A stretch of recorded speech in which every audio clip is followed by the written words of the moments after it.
Đây thì giá nó có này. Giá. Đó. Để ôn thảo ngồi.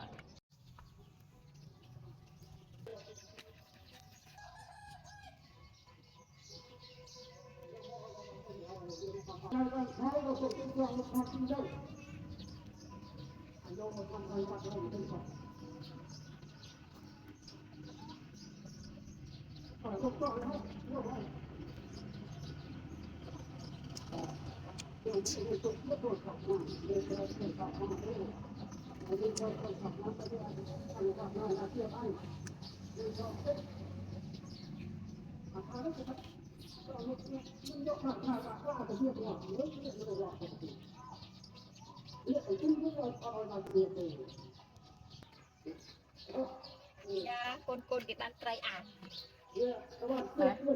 Mama, sao dạ? Dạ nhắm tray à cơ? Tray à? Nè, nè, nữa. Ăn này đó.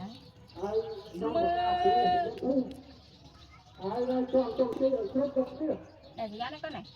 Dạ. Đó. Để ôn thảo ngồi. Do mới tịch đèm kì. Đây thì giá nó có.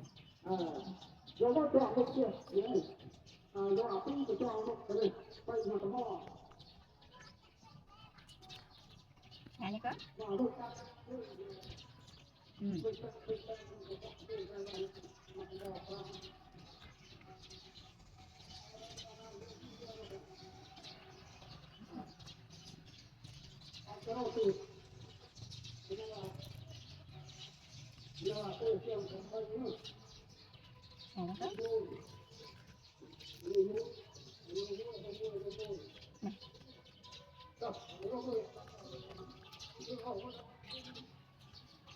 Ăn này. Mà cho mày bé ơi cô. Ba sao dạ? Cho mày bé ơi bơi chung ra đây ơi lo. Cho mày bé ơi bên. Đó. Bà tha sao thế? Dạ bé lo lên. Mày sắp phải mà thả. Ô chứ được này. Đây. À đây có này. Đi này.